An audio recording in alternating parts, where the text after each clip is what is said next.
Hello, beautiful people, and welcome to the Proverbs 31 show. My name is Shamila Eden, and today's episode is a little different because today we get to learn about this amazing woman of God sitting across from me. She's the heart and the vision, or should I say the vessel, behind this platform. She's a former Miss World Cayman Islands, a retired commissioned officer, and an aviation trailblazer. Her journey has taken her through so many chapters, but what defines her most isn't any of these titles. It's her courage to follow God when He calls her into something new. Welcome to your show, Leanni. I finally understand how people feel when I introduce them. Like it's been highly requested. It took a lot of prayer. But it is an honor to be in a different seat. Yeah, I mean, you're taking me out of the comfort zone of being behind the camera, but I'm excited because we get to really learn more about you. I think the community should learn about you, right? Yeah, thank you. I guess they know as much as I tell them, right? Yeah, that's the thing, right? We see the highlight reels and all of these things, but do we get to see the process with the Holy Spirit's leading? If that's what we get into today, Yeah. then we get to learn a little more. And thank you for taking a step from behind the camera too, because I did tell you, like, this is something that, I prayed about. I was like, well, God, who? And the little whisper, Shamila. Shamila. Oh my goodness. And like, as you saw, I was fumbling this intro because I really care about your journey. It's so important because it tells a story, right? Before we get into anything, I need to know, who was little Leanni? What was little, what was your nickname? Lily? Lily. What was little Lily like? Because this drive doesn't come my from nowhere. goodness. That's a good question. Wow. Oh gosh. I can already hear like my mommy and daddy laughing. Like little Lily was a little firecracker. Like, oh my goodness. I actually had a really bad temper. A Really? really bad temper. And I was super, super active. Like very active. I mean, they couldn't sit me down. They used to call me Energizer Bunny. Yep. So I was an Energizer Bunny and I had a bad temper. So me and my brother, we fought a lot. I don't know where it came from, but my parents used to joke about having, or my mom, they used to joke about having to hold me down. This is bad, but you asked. They had to hold me down in the bathtub and run cold water over me to calm me down, and I would sit there just like yeah, so there's that. I used to do every sport. Like, it's funny because before the show started, I showed Shamila my knees. I was like, yeah, they're full of scars. Like, full of scars, which is why when they recruited me for Miss World, I was like, you got the wrong girl. Like, I'm not the one. Like, no. But yeah, I used to run around, ride bicycle, rollerblade, play sports, always in a tree. Sometimes the tree led me onto the roof. Like, you just never know what you got with me. But I was extremely active as a little girl. You clearly found a way to channel that fire Yes. into a different way. Yes. And it's interesting that you say that because as I got older, like because I spent a portion of my life in Belize. Okay. So there was like maybe 4 or 5 years that I actually lived in Belize when I was a kid. So when we moved back here, I ended up getting heavily involved in sports, which wasn't really something that was, it wasn't that big in Belize. Whereas when I came here, immediately as I got here, sports was a big thing in the public schools. So I got involved in that pretty rapidly, but then my parents changed me to private school. When I got there, it was hard for me because there was no sports. Right. I think maybe the following year there was, but what I found out was, and the reason why they put me into private school was because my grades had begun to fall. So my parents thought that my priorities were in the wrong place and that it would help, which it did, because one, the temper I spoke about, it calmed down. Because when I changed schools, I said to myself, I was like, you're starting somewhere new. This is basically starting fresh. So I took it as a challenge that I would almost like not somewhat like reinvent myself. Like I wasn't going to be the angry kid anymore. Right. So it was like, all right, it ends here.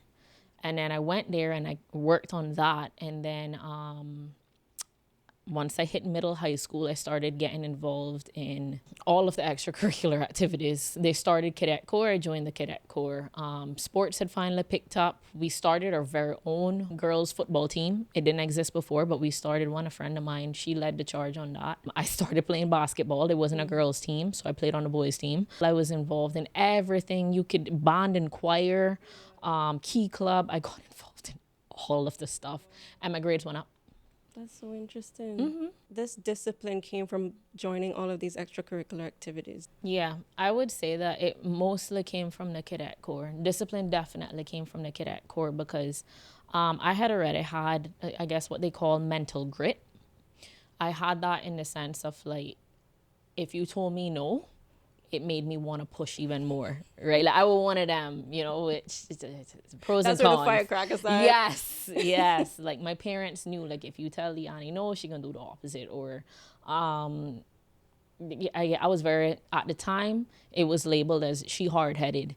Now I'm headstrong in the sense of like I know what's the right, I know what's the wrong, and I stand for what I stand for. So that's kind of how it transitioned. But the Cadet Corps, goodness, we went through some stuff that really push you physically and mentally. And mentally is the strongest way because I remember one thing in particular, they don't do it anymore, but when I was first in the Cadet Corps, we ended up on a camp that was just for leaders. And we had to essentially they strip you of your rank. Everybody's on the same rank. It doesn't matter how high you are, how low you are. Now everyone's on the same page.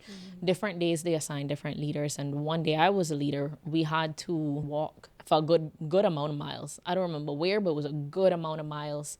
And if we didn't make it to certain checkpoints at a certain time, we would miss the water stop because the water stop was the bus. So the bus knew that if in, I don't know, let's say 20 minutes, they're not here, it moves. So if you don't get your team there at a particular time, you have missed your water stop. Now, of course, being the leader, people think you at the front leading. No, you're at the back, pushing the slowest person forward. And my boots had worn down so bad to the point where the cushion at the bottom had come down to the nails. So as I was walking, the nails were actually hitting me in my heels. Yes. This part is TMI, but I had to, my mom laughs about it to this day. I had to take a pad out of my bag and I put them at the bottom of my boots. And then, so I ran ahead to make sure I didn't slow them down, put it in there, and then came back and led them again. But yeah. So yeah, it was a lot of discipline that came into effect. Wow. Yeah, but more so because I was the leader. Like everyone's looking to you, you know?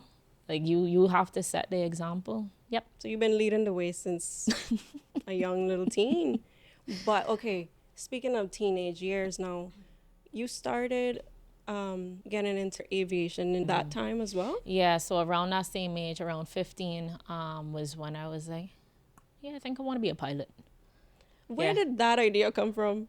Actually, well, aviation was kind of my world because of my dad. Okay. So when I was a kid, I remember they used to have these little math cards, like 2 times 2 and all that. And I used to pretend to be a ticket agent with them. So I used to like set up all my like teddy bears and stuff. And then I used to flip my toy box upside down. That used to be my counter. So that was my ticket counter that I would issue my math cards, tickets. So cute. So that's kind of where it started. But my dad was big in aviation, so I was very exposed to that world. Everyone knew him when we went to the ticket counter, and didn't matter if it was Cayman, Miami, where we went. Everyone knew my dad. Okay. At the time, I was traveling for all the different organizations I was a part of. So, one, I love to travel, and two, it was kind of what I knew. Yeah. And then hearing about it, I was like, oh, this sounds fun. And then I think the final decision was when I did what was called like a discovery flight. That was when the flight school was here. And I did one of those. The guy told me in advance, he said, you're either going to love it or hate it. And I loved it.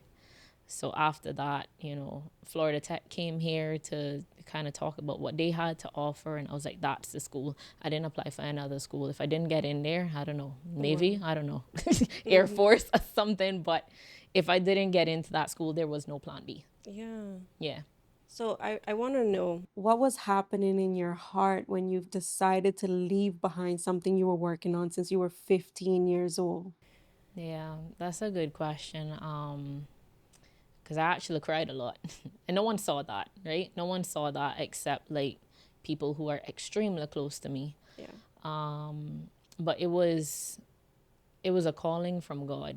And when God, and it's so funny because years before that, I used to always like say like, like how faithful are you to God? If God tells you to leave your job, will you? And then he tells me to leave my job and I'm like, Yes. like, but you're not supposed to ask me that, like, so yeah, it was very hard. But it actually began when I was still Miss World. And I'll be fully honest and transparent. I didn't want to then. The calling came from then. Really? And I didn't want to because my identity was tied in the wrong place. Because and I thought I was over it. And I say that because I was in an organization before where it was like my world, like my identity was so tied to it. Like, this is my future. I see me being the leader of this organization. And God was like, yeah, he was working on me. He was like, this is not who you are. Like, this is not who you are. And then sure enough, I ended up leaving that place and flying and going to Cayman Airways and flying. But at the time when I had to transition out, where he was like, okay, now it's time to leave. It's like, oh, but everyone knows me as the pilot queen, like, what are people going to say? And I started talking about it. That was the mistake. Not everything God places on your heart is for everyone. Yeah. It's not for everyone. God gave that to you, not to them. So I'm sitting down telling people like, no, I think I'm going to leave this year. And they're like, oh no, but all the women who you inspire. And yeah. And I was just like, that's not enough. Like, that's not it. And it was never my place to explain that to them. Because God didn't tell them, he told me. So that's why it delayed. Yep, it was very much so delayed. So fast forward to the ending of last year. It was just before Christmas and I stopped talking to people. I stopped and I just put in my resignation letter. Oof. I put in my resignation letter. I gave 2 people in the company kind of like a courtesy. Hey, I'm thinking about this. Just 2 people, and I respected them.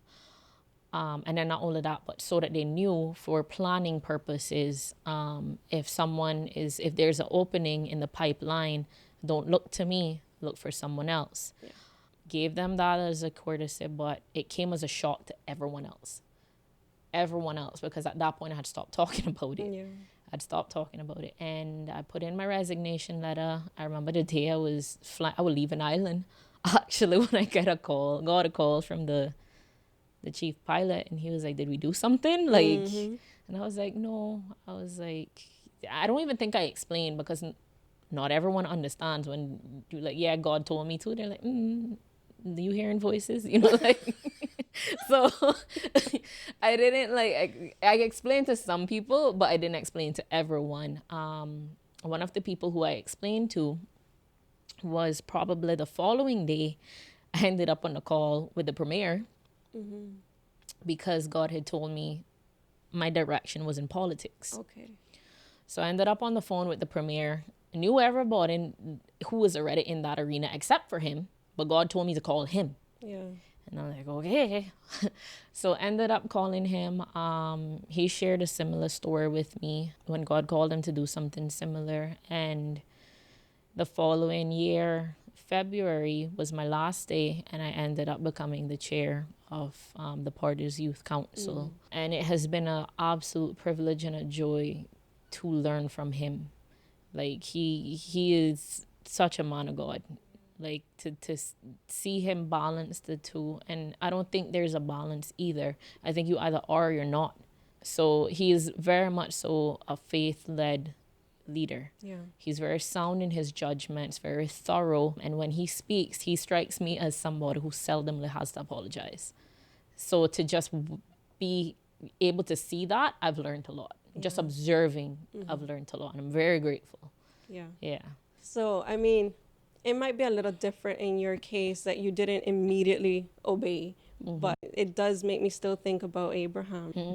Like when you hear by faith, Abraham obeyed when he was called. Yeah. And then he went. Yeah. You may have not known what the end goal was going to look like, but by faith, you obeyed. Yeah. So I am actually very interested in knowing, because for people listening, how can someone know when they're being called? Like they're in a transition phase right now, right? How does someone know when it's faith versus fatigue? You know? That is good. That is good. I think one thing in particular is very nagging. It doesn't go away. It doesn't go away. It doesn't. And I've learned that in everything, because this is not the first time that he's called me to that. Like when my very first job where I had the potential to make some good money at a very young age, God was like, no, go with the other option. And I was like, what? So like my family jokes, they're like, Leanni, every time she changed jobs, she would get paid less. So like, literally, like, because it never makes sense. But I'm obedient. Yes. But it is a nagging feeling that it never goes away, and it doesn't matter what it is. It might be a business, it might be changing your jobs. But the thing is you do have to take time to really pray and discern, and be very, very careful with who you consult. I consulted with some people who I never should have. Yeah. Never should have. And write things down, because one of the things that I did was I actually went back through my journal. Okay. And I can see that from the time I started, I had written something. I can't remember exactly what it says, but it was something along the lines of, this is your temporary place. Okay. So it was never meant to be permanent. It was already written. Literally. It was already written. It was never supposed to be permanent. Wow. It was a place I was supposed to pass through. It was like a Samaria, like Jesus had to go through Samaria. For what? I don't know. Yeah. For one thing, maybe. And that was it. I did whatever he told me to do. Maybe it was just to inspire some woman. As it stands right now, that was not my personal, that wasn't where I belonged. And sometimes it could also be because if it was an idol in your life, wow, God sometimes removes it, and then he's like, I'm the foundation here. Yeah. Now we can bring you back to this place. Yeah. Sometimes it's that was really good how you put that between faith and fatigue. Sometimes we get in our feelings. We talk about this all the time. We go through some little attacks and we're like, oh, I need to leave this because like this, God doesn't want me here. And let me say something on that too, because if there is something like that where it's fatigue and you change a job or you change an environment and that pops up again, you're running from something. There it is. You are running from something. And guess what? You're going to leave and go somewhere else again, and it will happen again. Exactly. Until you address whatever that is, it's going to keep popping up. And that was something that happened to me as well. Yeah. Because there were certain things where friction came up and I heard it, address it. And I had to, one of the biggest things was boundaries. And I had to address it. But I was only able to address it because I sat down with God and I cried about it, literally. And I said, tell me what to do because I'm doing this with you this time. Yeah. And he told me what to do. And I set very hard boundaries. And after I did that, it didn't come up again. Wow. It didn't come up again. And not only that, but the next time it came time to set boundaries, it was okay. Because I did it before. Right. I just had never done it before. So it was confusing. I was like, what do you mean I have to tell them no? Yeah. But afterwards, it never came up again. All of a sudden, that problem went away. So how does someone strengthen their faith? Because, we hear, okay, yes, you're obedient. So someone might be listening like, how do I become obedient, really? I mean, we know it's by faith. How do you strengthen your faith? I think strengthening anything, you have to do what's hard. You have to do the hard things, because being disciplined enough to sit down and read your Bible, not easy thing. I don't like reading anyways, but I read my Bible. Like I do it. And over time, as you continue to do it, it becomes a joy because you're learning. And as you're learning, those things that you've been running from becomes easier to address all of a sudden, because now you have wisdom. You have to do the hard things. Face it.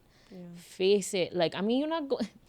But if you're afraid of the dark and you're walking through a dark alley, you're not going to stop in the middle of the alley. Keep going to make it to the other side. You will get through it. Talking to God was a hassle for me when I first started because I'm like, can't even hear you, like, whatever it was. So I found methods. When I first started, in my version, hearing God was, I would flip through my Bible. I would flip through my Bible to where I felt like he was telling me to stop.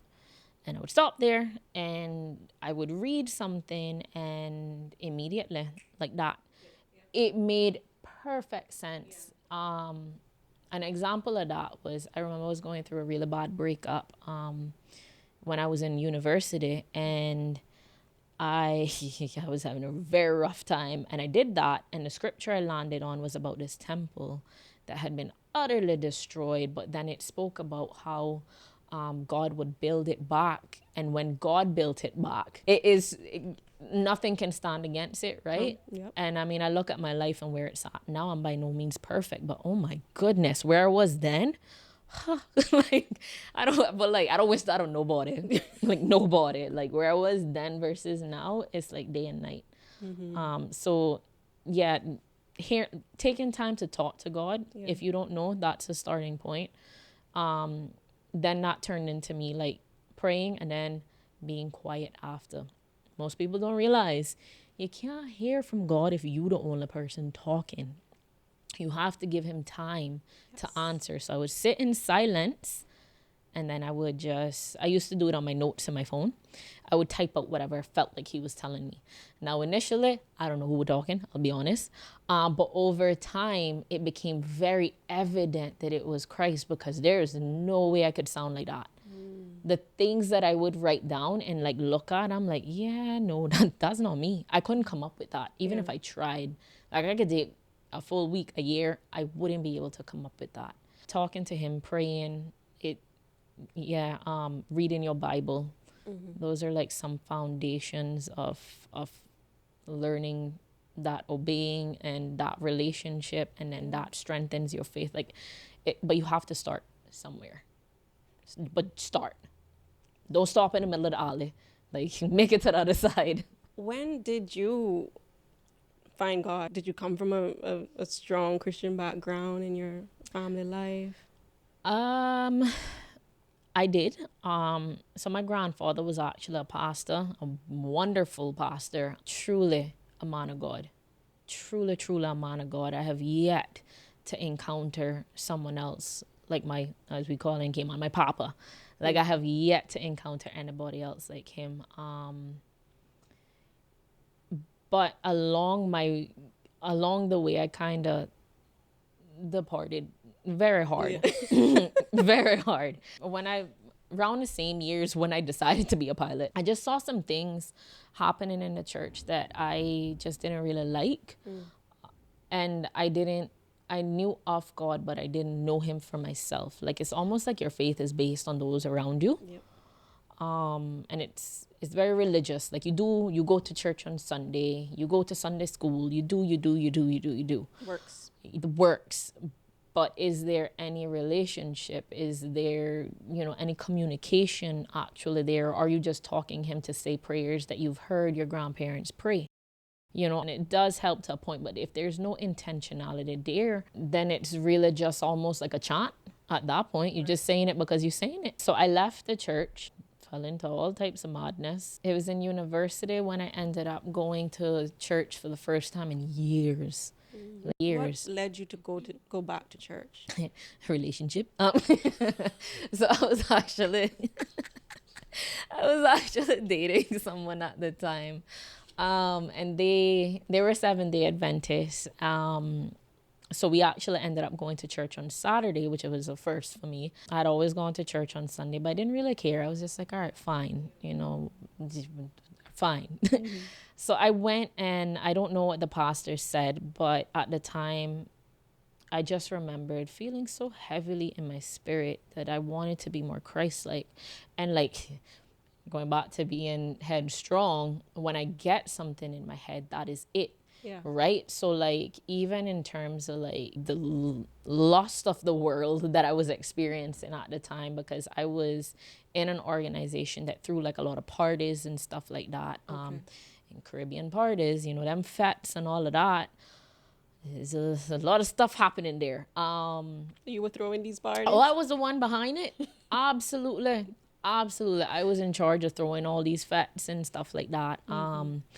And after that, I kind of took like a hard step back. Even in my relationship at the time, like there were things that I was doing that I stopped. Didn't go over well with him, but you took me to church. It's on you too. Like, you know, like you can't just like hear a word and disregard it. Listen, truth demands change, right? Yeah. So there was that. And then alcohol was a big thing as well. That was my world because I grew up. Anyone who has any Hispanic roots, especially from Belize, you know them people drink, right? So the Cuban background, I can attest to that. So from the age of 15, I started drinking. Oh wow! Yeah, and it was funny because me and my mom had this whole dialogue about it, and I told her straight. I was like, "You didn't know, but I knew what a liquor cupboard was. I knew where it was, and I knew just the exact amount to drink before you noticed." Like, and I told her, like, but we had this conversation. You know, it's obviously years later, but you know, we had this conversation. It was like, yeah, like, mommy, I had these problems, you know, like, but I just hid it very well, you know. So I started drinking very early, and that continued right up into university. Granted, by the time I was in university, I had actually slowed down. But I guess I was saturated at that point. Jeez, you were bored of it at that point. Hey, let's drink some water. Yeah. So today we had Aquapana on the set, and I must say, I didn't know waters could like be your favorite, but if I had a favorite, this would be it. So if you haven't tried it yet, pick you up a glass. Oh yes, they even mentioned the pH. So it's naturally alkaline. So if you're somebody who's trying to alkalize your body, the pH of this is 8.0 or higher. So it is an alkaline, naturally alkaline water as well. Thank you to Jake Scott. We love you. But yeah, so by the time I came back home, I had eventually started like weaning myself off. Yeah. But there was one event in particular that we went to in LA, and I remember I had like a quarter or a half of the glass, and I just put it down. I just didn't feel like it anymore. I didn't want it. And that was it. Maybe 3 years ago. Yeah, so 3 years ago, and I was like, all right, I'm good. Yeah, it was a process though. It was a process. And then I slowly started to make changes. At the time when I was still in university, I started listening to my Bible app. So I would go to sleep listening to that. And I absolutely enjoyed the stories in the Old Testament. Absolutely enjoyed them. You spoke about Abraham earlier. Something about Abraham no one realizes is even though he's the father of faith, he actually questioned God, you know. When God initially told him something, he pulled a, you sure? Like, you sure? Like, I mean, he did it, but there's grace in there because even like for me, like when I heard that, I was like, okay, it's not bad that, you know, but don't stay in the questioning. Like you ask, you go. Matter of fact, if you don't have to question, if you one of them people that you just do it, kudos to you. But sometimes, as you heard from the very beginning, when he tells me something, I don't always immediately listen. Yeah. Some things, yes. Other things, it takes me some time, you know? It takes me some time to give him all the mess inside of me and like, all right, you fix it. And then I'll listen.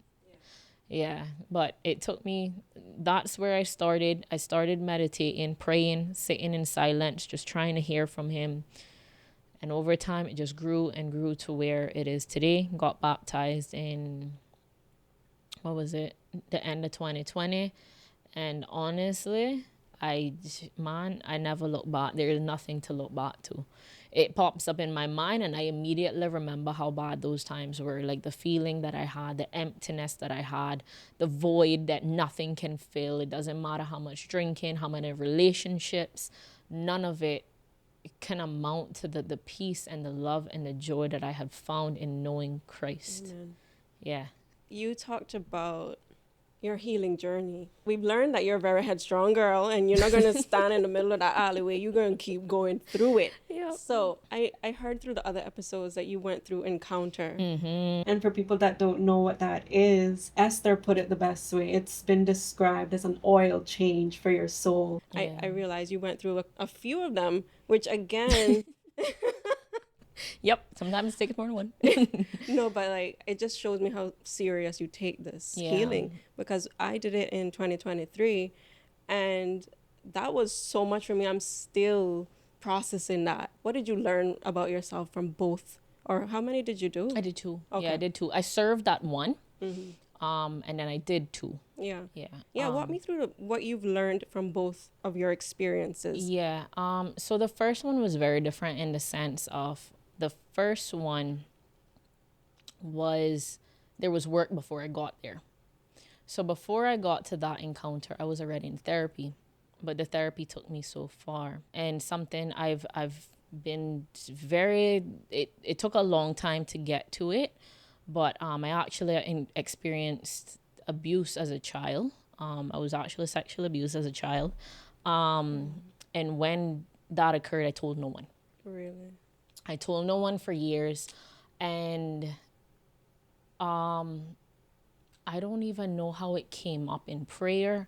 Sometimes the Holy Spirit just pulls things out of places that you just want to keep it hidden, and he brought it up. Oh. And I was like, okay, I want to heal from this. I don't want to carry this anymore. Yeah. Oh, I remember exactly how it came up. He said, the places I am taking you, you can't carry this. And I knew then that the first step, and it was so hard. The first step was to tell my family. And again, I had told no one. Yeah. So that was hard. And didn't tell anybody, but in my heart, I knew the exact time, date I would tell my family. It was the day I passed my check ride to fly passengers on the Twin Otter. And on my way back to Grand Cayman, I got sick. Gradually, but by the time I got home, I collapsed on my bed. Just came down with a very strong fever. Very, very strong fever. And I told, I couldn't even talk. The fever was so severe, like I was just crying. My mom had to change me. I had like 5 layers of blankets on me. Like it was all in like less than an hour. Like all of this was probably 30 minutes. Like in 30 minutes, all of this was happening. I didn't even change my uniform, nothing. And the only words I could get out was call Lass. And Lass is my sister. And my sister came, record time. And I told her. And as soon as I told her, the fever left. Wow. As soon as I told her, the fever left. And it's so crazy. The bed itself was dry, but the sheets that were on top were soaked. So it's like almost like the fever was like, oops. Almost like the pause. I will resume. My bad, got too excited. Is it what we need to do? It does. Okay. All right. Okay. Yeah. So almost like the fever was like pulled out, like from above. Anyhow, the next day I told the entire family. So I sat down and I told everyone, and immediately they got me the help I needed. I went into therapy, and again, the therapy took me so far. There was one thing in particular that I couldn't get past. My mind didn't want to like address the memory. It kept deflecting. Like I would think about what I'd have for lunch or something. I just didn't want to go there. Yeah. At all. And that's what led me to encounter, because there is a desperation when God tells me something. I just want to be obedient, right? So he told me that wherever he taking me, I can't carry it, but I can't get rid of it. So I ended up at Encounter. And when I went into Encounter, I knew I'm not taking this out of here. This stays here. It's finished here. Like that. Like I knew, like, You walk through that door, you slam it shut, and it's and that's done. it, literally. Yeah. Literally. And I remember just bawling profusely. The Friday I went home, and it's different for everyone, but for me, my eyes were swollen right into the following day. And I told because my mom didn't know what I was doing at the time, and I told her, like, I'm at this thing, and she was like, oh, because like I saw your eyes were swollen, but I didn't want to ask any questions. But it was a lot. And I remember the last thing I experienced in therapy continued at Encounter. So I'm a very visual person, and I remember seeing this little girl. It was just, imagine like a black void, and this very tiny little white little girl, like just like crunched down. And I remember in therapy I was trying to like help her up and out, and I couldn't. And then like I tried to bring in like my grandfather, because my grandfather has passed on. But I tried to bring in my grandfather to help me. Nothing. I tried to bring in an angel to help me. Nothing. And matter of fact, at one point, I am pulling her up and out, and literally attached to like her feet is like this massive thing of just junk. Nothing but junk. So like in that moment, it's like, I will never be able to get this out. And at Encounter, it continued. So I am there all over again. And out of nowhere, like this white light just comes in and literally picks me up and carries me towards like this massive bright light. And I just knew that it was Jesus who carried me. Sorry. Like I knew it was Jesus who carried me. And he showed me not just that, but he showed me my future. So everything that I had carried before then, he had taken it from me and brought me towards the Father, and showed me that it wasn't just about me, which is why I'm sharing this today. It was about the other women who are coming behind me too. So if you are suffering in silence, you don't have to stay there, because where God is carrying you, you cannot take that. So seek the healing that you need and take that first step, because for me, it showed up in everything. It showed up in the way I dressed. It showed up in all of a sudden I was scared of relatives that I had never had a fear of before. I was scared of men. You call me beautiful, I was offended. Like it showed up in everything. I dressed like a boy because I didn't want to be seen. I didn't want to be harassed. So I dressed in sweatpants and a t-shirt and sneakers consistently because I didn't want to be perceived as feminine.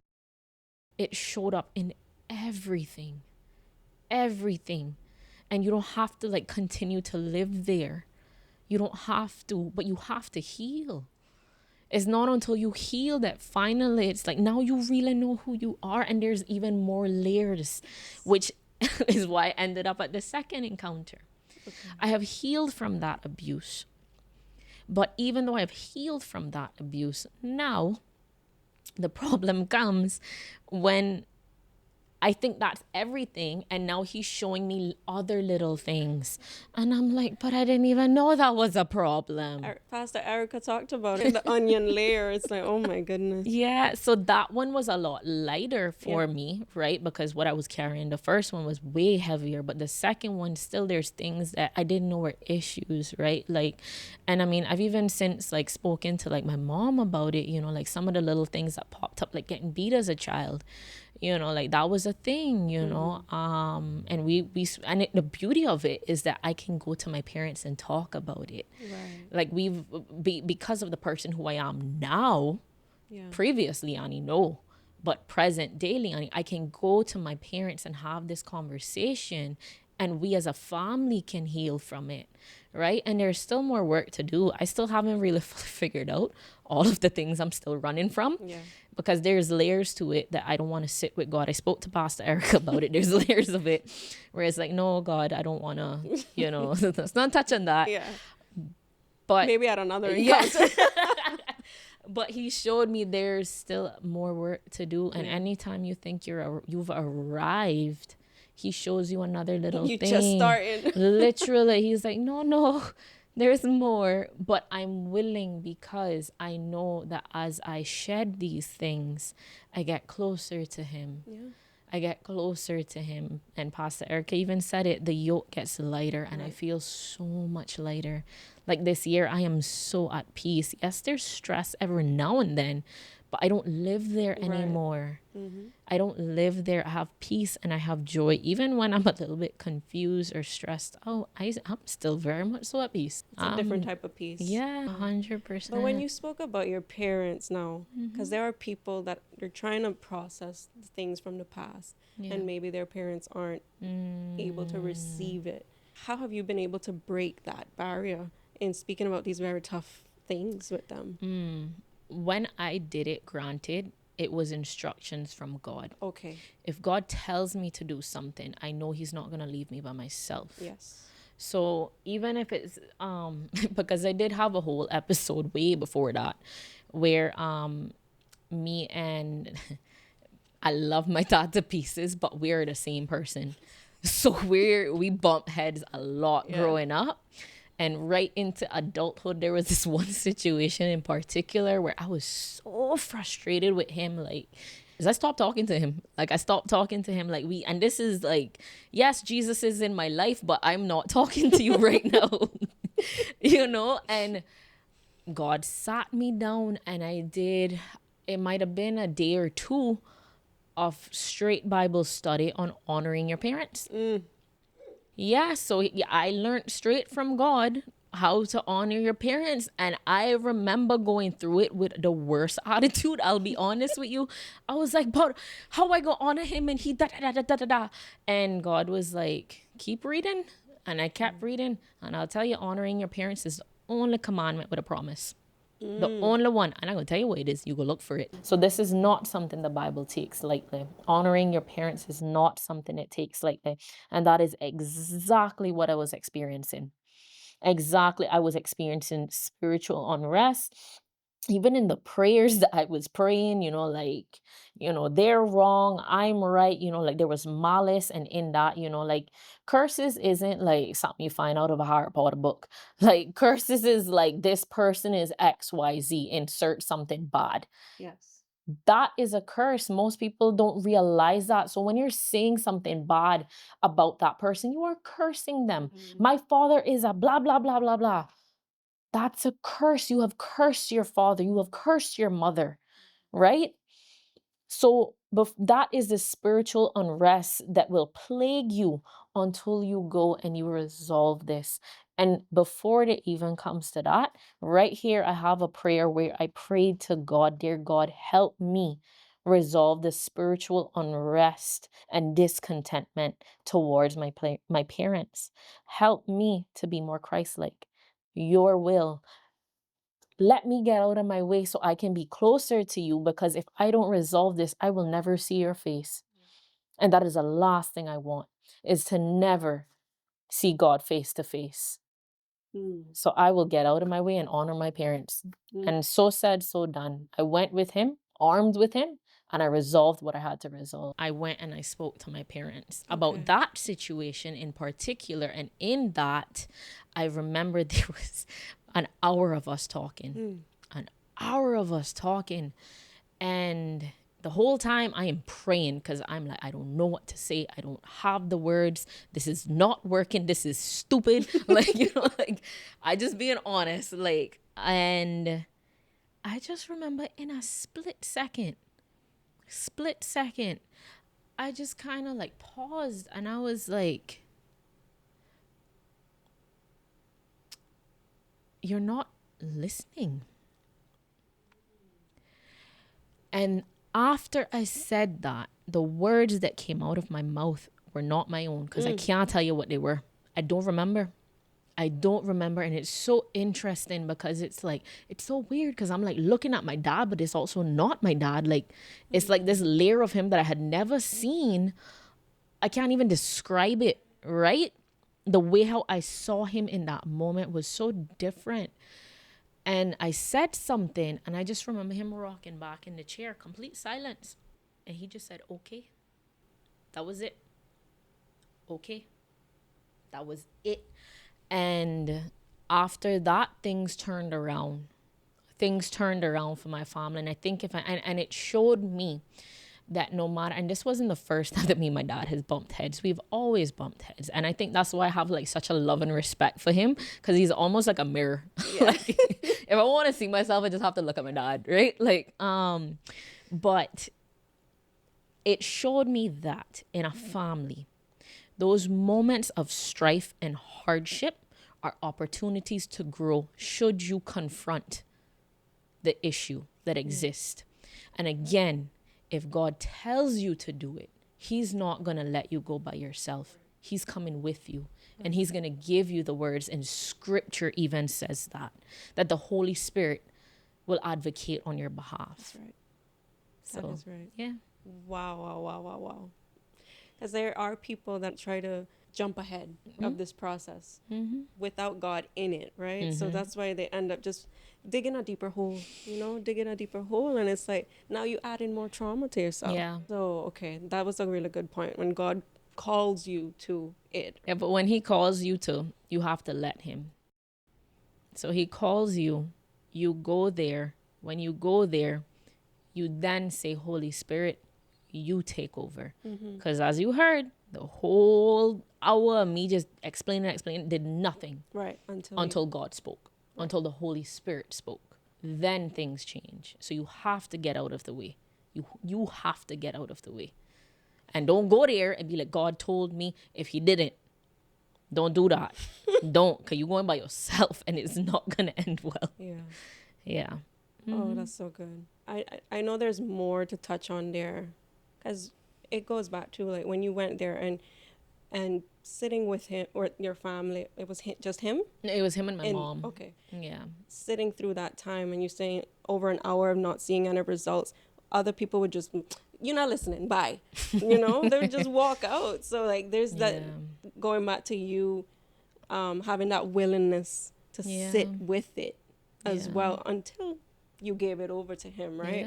Because people just end up just abort mission. But that's all God, because I spoke about it before. I was extremely argumentative as a kid. Like, you just, oh my goodness, boy, God has done a work in me, because I was extremely argumentative. I knew it all. You couldn't tell me anything. If something was wrong, it wasn't me, it was you. Like I was never the problem. But after I got out of his way, there's so much grace you have for others when you see like the grace that God has had for you, right? So in those moments of him, like, because for me it was like, but you like, where's your mind? Like, for me it was so confusing to like see him not understand a different perspective. It was very confusing for me. When God entered the scene, there's a grace and a compassion there, like, so it changes things, which is where the patience came from. Because yes, past Leanni would have picked up and left a long time, might even threw a pillow, I don't know. Like, Not throwing a pillow at your dad. I am God. But because of God, I was able to like handle it. So I was able to have patience. Yes, and I will tell you, I don't pray for patience, because when you pray for patience, things start to happen. I pray for understanding. And understanding helps me, right? Because like there's almost like a love and empathy to that person now. When you understand their situation or where they're coming from. It comes with God though.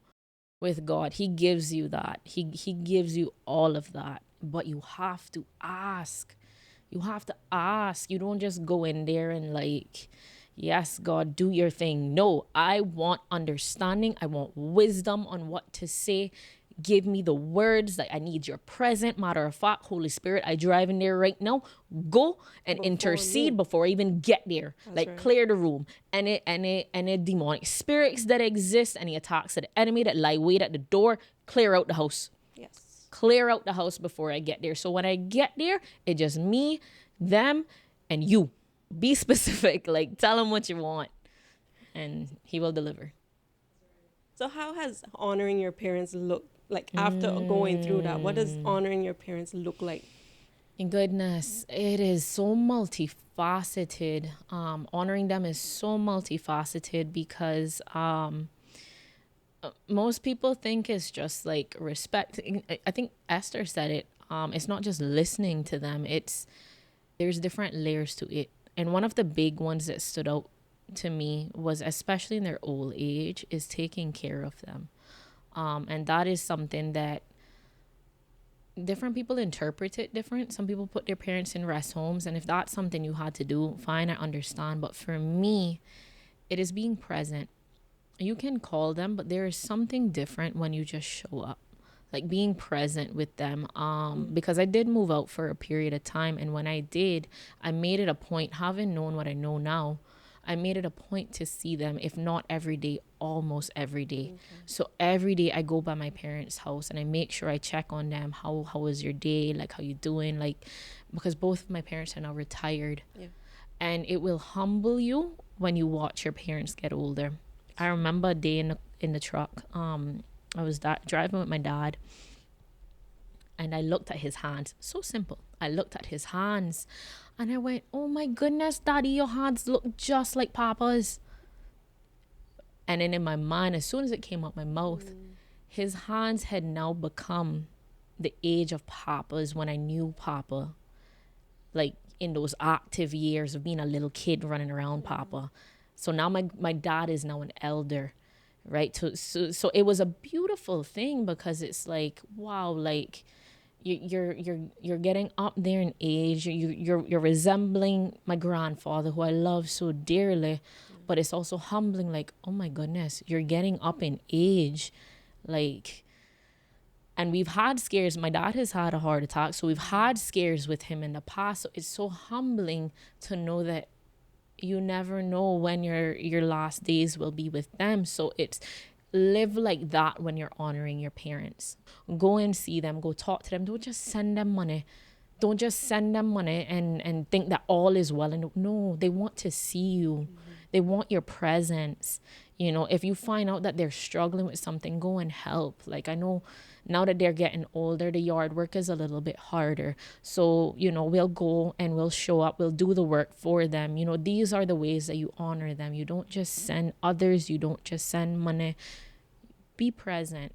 Talk to them. Yeah, that's really good. Because, you know, and that's good you bring these active, present type of ways, right? Because I'm thinking other people are like, oh yeah, I honor them by bigging them up and talking about them at this event, or but no, there's these small acts that are actually the big acts. Yeah, because even like my brother, he's taking my mom on vacation with him, you know, like these little things matter, because I mean, you could just go and send pictures and bring back souvenirs. Why not bring them along with you? You know, like there's so many different ways to do it. You going to go do your toes, bring your mama with you. Go bring her with you. Or like one thing that my brother does for my mom, he pays for her Zumba classes. Aww. Yeah, so like these little things, and then he'll go pick her up after. So it's not just, oh, I've paid for that, but all right, we're paying for your Zumba classes so you can stay active, keep your health up, but I'm also going to actively do something and pick you up after class. Yeah. I know there are people that just don't have a relationship with their parents. How does honoring your parents look?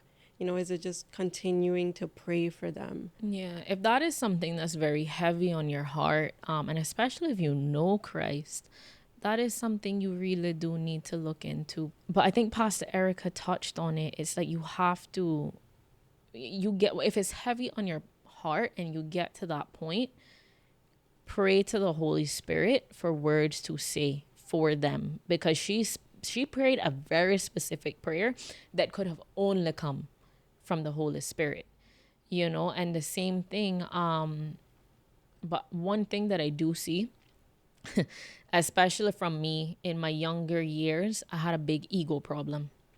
I had a massive ego problem, because I'm the child. I am the child. You must come to me, you know, like. You're the youngest? Yeah. So one, I'm the youngest, and two, it's like, but he's my dad. He's supposed to reach out. He's supposed to come to me. He's supposed to apologize. No, I remember being a little kid. Again, me and my dad, we were always at it. Gosh. I remember being a little kid having to explain to him that what he did hurt me. And he listened, right? But we didn't talk for, I think it was like a week or two. We were approaching the second week, and I think I had gotten so hurt because I had expected him, again, hard-headed, like bare ego, like pride. I'm not going to him. He's my dad. He has to come to me and apologize. Yeah. And well, no, he certainly did not. But by the end of the week, I think I was just so hurt that I was just like, I have to go to him. And I went to him and I sat on the edge of his bed and I just cried and I told him, like, you know, like, what you did hurt me, but it's also like, it's worse that we're not talking and you haven't got, like, I just told him. And yeah, we worked it out. You just have to get out of your way sometimes.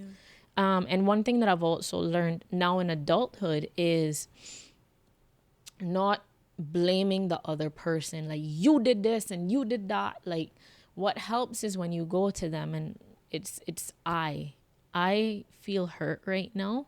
I would really like for us to be talking right now.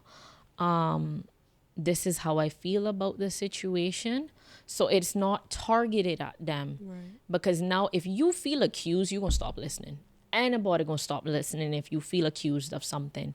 But when it shifts now, it's like, I am hurting because of this situation that has occurred between the two of us. And I would like for us to be in a better place. Yes. It shifts things.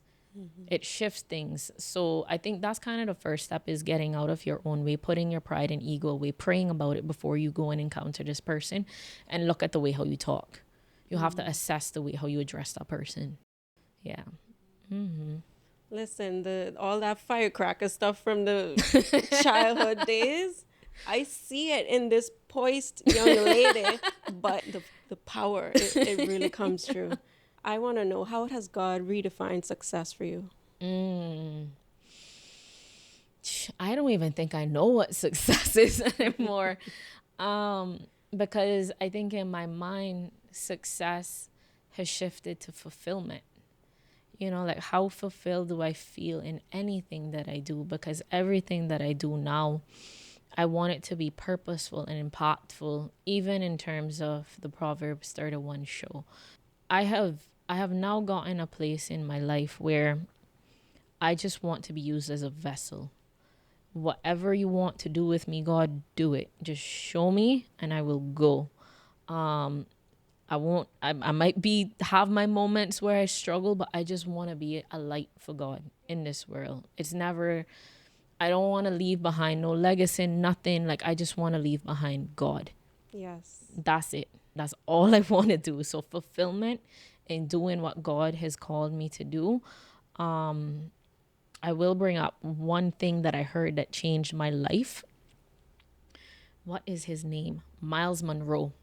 He said that the graveyard is the richest place because it's full of books that were never written, songs that were never sung, businesses that were never started. And after he said that, that shifted me. That shifted my perspective, because we always think we have tomorrow, but do we?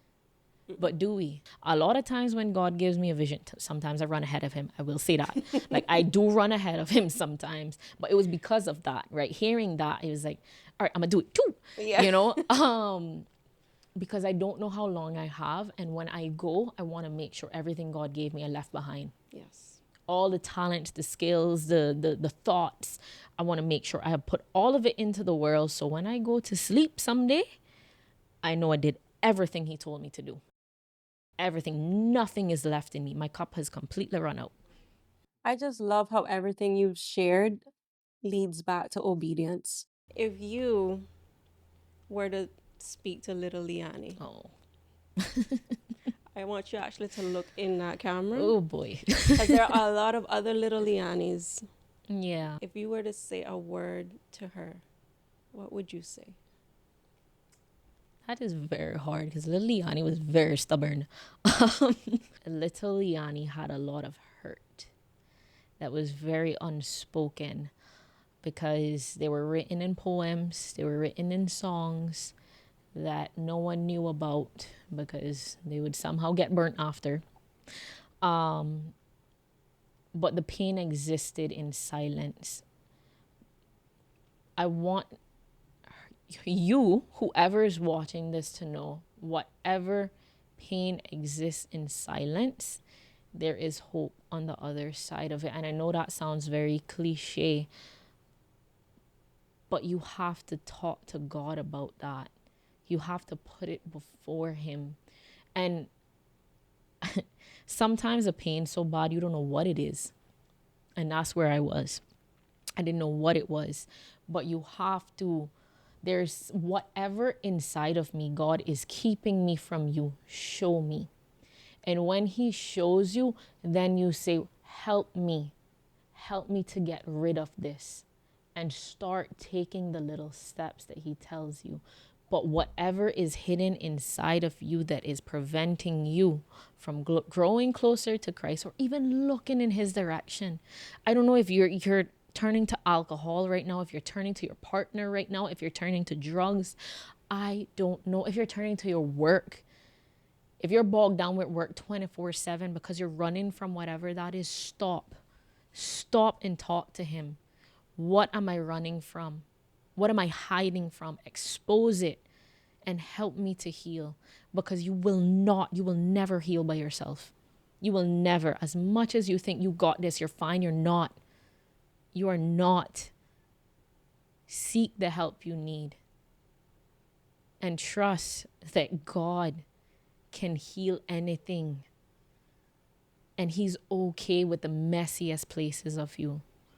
The place that you're hiding from him because there's too much shame and guilt. He wants it. He wants that.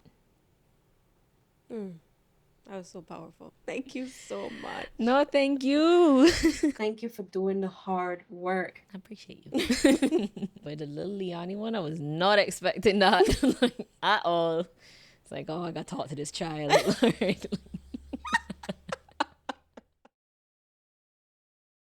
How do you feel? I'm not even gonna feel right now. Like, how about that? We just gonna not feel. Like, we'll feel tonight, maybe. Yeah. I don't know. Or tomorrow. I mean, obviously, I did cry. So now you all know, like, the part I don't know, boy. I don't know. But I'm like, God, if you want me to say it, you gonna have to say it. 'Cause I can't. Like, you were praying hard about that. Yeah, because even with that, like, it's keep it there. Because there's, like, even more to that. But it's like, keep it there. I'm good with that. Now let's talk about the healing. But man, that first step was probably the hardest. The fact that my body even reacted in that way. My body even reacted in that way. That fever. Yeah. And I mean, I never, to this day, I have not had a fever like that. Never had a fever like that. And I think that was very much so like a spiritual battle manifesting in the physical. Yeah. She's like, wait, run that by me again. Yeah, that was a spiritual battle manifesting itself in the physical. I mean, to think of something like that, the concept of that, you don't know what spirits were attached to that then attached to me. And that was the day I was supposed to break it. Yeah. Now, if I am breaking it, now, granted, it's a little conflicting because I had never verbally said on this day, like out loud, it had never come out, on this day I will do X, Y, Z. I knew it though. I knew it. And on that day, whatever it was that I was trying to break, that bondage I was trying to break, to verbally get it out, that spiritual battle made me physically ill, which is probably why, like, the way how the fever even left, God had to take it. Yeah. Because that was so strange. Like, me and my sister was so confused. Like, anytime I have a fever, I sweating everywhere. Yeah. Everywhere. Why is it that only, like, just up right here? Like, what? It was so strange. The way, everything about it was strange. The minute I opened my mouth and I said, this is what happened. Boom, gone. Jeez. The bondage was broken. Broken right there and then. That spiritual bondage was split. Yes. And I remember too, like, there was this instance, And I've shared it like in like a few intimate circles, but there was an instance in my life. It was so weird. I went on a trip with a few friends, and we went into this one place in particular, and I remember the lady there. She would try and take our order, and the minute I walked in, it like she forgot how to talk. She couldn't talk to me. She couldn't say nothing. She could barely even look at me. And I know, took finally managed to take our order. We left. We came back. When we picked up the stuff, I went back in after by myself, and I asked her, first question, do you believe in God? And which God do you believe in? Okay, you gotta be specific. And I don't even know why I asked that question, but because I was a baby in the faith, like I was just finding my way back, and immediately I was like, like, to which God, like, is it the God of Abraham? Like, who do you serve? She said yes. She said it was, she believes in God, she believes in Jesus, and she told me the reason why she was struggling to talk was she saw something behind me. Okay. And she said her. And what did she say? She said, she's not gonna hurt you, but I see her. And at the time, I was struggling with something that was very much so attached to that bondage, right? In that moment. And as soon as she said it, I knew what it was.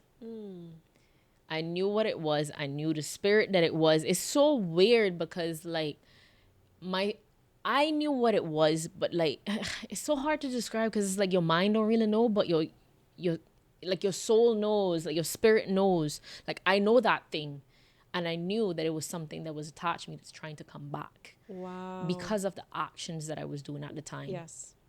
And immediately, I just like, I tell you, like, God only, like the same hard-headedness, like, okay, God, that all you got say, that all you got do. Immediately I dropped everything. That's it. Yep. One word. Everything. As soon as that happened, break that legal right, recalculating immediately, like shifted direction immediately. I was in no plane. Like I knew that was something I didn't want to dabble with anymore. But wait, why did she say she's not gonna hurt you? At the end of the day, like, I don't know. I feel like it was more so like a physical hurt, like because I know there are things that will fit, but that's never, not to my knowledge anyways, has ever tried to physically harm me, but they take you down these paths, right, that lead to you hurting yourself, right? Maybe not physically, that's good, but spiritually, emotionally. Now you have soul ties that didn't exist before. Now you have bondage that didn't exist before. Now you have false beliefs that didn't exist before because you walked down a path you shouldn't be walking on. Even the devil said, you won't surely die. And no, she did not. She did not. Because he was talking about a different type of death. Exactly. That was spiritual death. That was, which is so much more severe to me. Which is why, like I'm like especially in intimate circles, I'm very comfortable with sharing my walk and my story because, and I say this, there was something I heard that shifted my perspective, and it was, how much must I hate you to not tell you about Jesus? How much must I hate you to not tell you the truth? Because I'm watching you spiritually die. I'm watching you spiritually die. So when people ask me certain questions or say certain things to me or confess things to me, I mean, granted, I always try to do it out of love and grace, but I will not lie to you. Yes. I will not. I will be there if you need me. But if there's something that you're doing that is wrong, I will tell you. I've had people who I love dearly who has come to me and asked me for prayer, and I've had to tell them, you need to go and talk to him too and ask for forgiveness. Mm-hmm. Sometimes it doesn't come out as gracefully. I'll be honest with you, because I'm only human. But like, yeah, even with that, it's like, you need to go to him too. Like, I can't keep interceding for you. He wants you too. It's true. He wants you. I love you too much to watch you continue to walk down this path. And if I didn't love you and care about you, I could politely just disregard that. There's somebody else's problem. Yeah, that's true. No, but I love you. I love you and I care about you, so I will tell you the truth. And you love them enough to try to help them strengthen their own spiritual muscles, because dependency happens when they lean on you to be their connection to God, basically. Yeah. But no, God, Jesus literally allowed us to connect with him through the work that he did, through laying it down. Yep. Funny you said that, because my mind went back to Moses. Poor Israelites, they had a rough time in that desert. That was like I say, like if you want to read up on Exodus, them Israelites had a rough time in that desert. Essentially what happened was Moses was talking to God consistently, and eventually God wanted to talk to the Israelites himself. But when God comes, he comes as he is, which is with thunder and lightning and boldness, and it scared the bejeebles out of them. And they were like, nah, Moses, you talk to him. We don't want to talk to him. We good. You come tell us what he said. And often I feel like people do that, right? And reading these, which is why I fell in love with the Old Testament, because the relationship that Moses had with God, David, even Solomon before he went down his slippery slope, you know, like all of these people who came before had this beautiful relationship with God. You mentioned Abraham, and everybody else has access to that, but we choose not to. Yeah. We send someone else. It's scary, or because they don't want to sit with it. The emotions come up that you're trying to run away from. Yeah. But he wants direct access to you. Yeah. And he's open to everyone. It's true. There's anytime like I feel led to pray for someone, I always make it a point to, I'll start it off, you know, especially if they don't normally pray. Yeah. But I will encourage them to, okay, now you have to say something. So it's like a little small step like to, that. and that actually is how someone helped me to strengthen my prayer life. That's so good. So I started off, but while praying, I will encourage them. Okay, you can say something now, you know, so they can understand. It's a conversation. Yeah. You know? Because it's so intimidating, right? Yep. And I mean, like, I gave some insight onto what mine sound like, and it's just like, I don't like this. I've even been in a position, I do not like this person. Like, that has happened. I mean, it's only happened once, but it has happened, right? Like, what you mean I gotta do this thing? I don't even like them. You know, like, I say it exactly how it is, and he gives me grace and understanding. And sure enough, afterwards, I'm just like, oh, okay, I see why. Yeah. Like, you've already went to them. Oh, okay. Right. All right. But I had to go too. All right. Okay. Love that. Oh. Yeah. Mm-hmm. You know, obviously with encounter and everything else, like you start to learn more. You start to learn about things that you're not aware of. And I guess like for me, there's even more layers to that too, because there's things that weird stuff that started happening to me, and the more I spoke to my parents about it, you know, things I didn't know that were going on when I was a child, spiritual things, as much as we like to think Obia don't exist, Obia, witchcraft, whatever you want to call it, people are doing it. They are. And they're doing it, may have done it along your generational line, you don't know. And it has happened to my family. Yeah.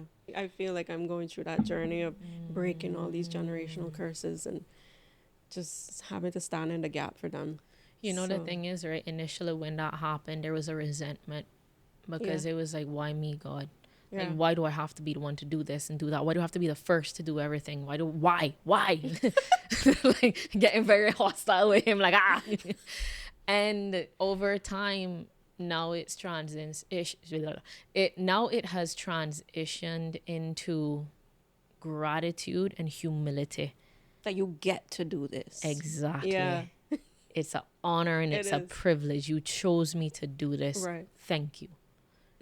Thank you. Yeah. There's a lot of people who believed in this show from the time it was an idea, a thought, a concept. So to see it turn into what it is right now, I'm beyond grateful for people who jumped on board immediately. As soon as they found out, they came on board. So we're planning for 2026. So if you want to be a part of what is happening here, if you want to be a part of transformation, either share this or come on board. One of the two. We're here waiting for you.